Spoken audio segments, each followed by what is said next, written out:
Hello and thanks for watching. In this video we're going to go through a Putnam problem.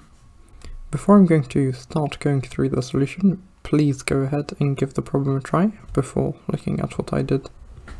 Okay, so I'm going to proceed by using the King's property, which is just namely, if we have an integral from a to b of f of x, this is equal to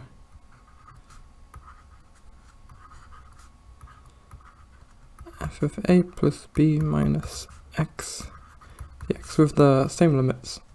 You can verify that this is true by setting u equals a plus b minus x. So if we have this, the derivative is just minus 1. So we have minus a plus b minus x, so we have a here and b here, and we have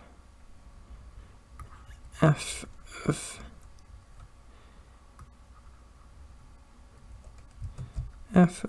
a plus b minus u du, and this negative, it switches the upper limit and the lower limit, so we get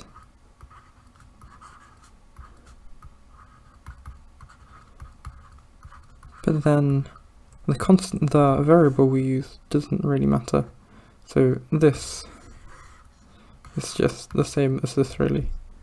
Okay, so to proceed with the problem itself, we're going to use the substitution of we're going to use the King's substitution, so we actually get that this is the same as the integral from 4 to 2 of log of x plus 3 over log of x plus 3 plus the log of 9 minus x. So now notice that we have the same denominator as we had before.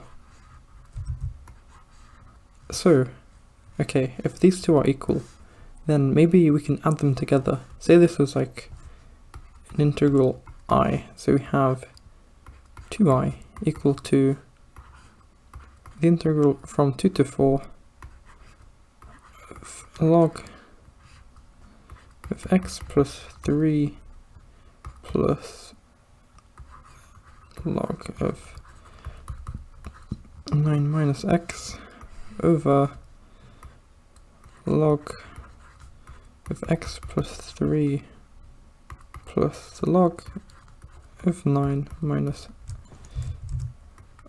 x, both times square rooted. Now these two terms, these two expressions are just the same, so we have 2i equal to the integral from 2 to 4 of 1, so we have 2i equals 4 minus 2, so I is equal to 1. Okay, now I'm going to provide the motivation towards using the substitution. So the way you should think about it is, okay, so we have this denominator that doesn't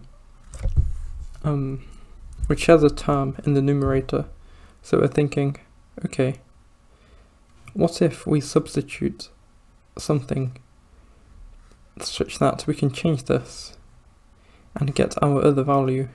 Okay, and we're thinking, oh, maybe something will work. So for example, another example I can give is if we have this integral here, sin x over sin x plus cos x px. We're thinking, okay, we're sharing a term here, and okay, if we plug in pi over 2 minus x, we'll just get cos of x. So we're thinking, okay, that might be useful. So when we plug it in, we'll just get cos of x over sine of x plus cos of x, and then when we add them together, we'll get 2 of I is equal to the integral from 0 to pi over 2 of 1. So we just have this equal to pi over 4, and so on. So intuitively, what this King's property is telling us is that it's symmetric over this interval. So we can look at it from back to front rather than front to back, and that is why it works geometrically.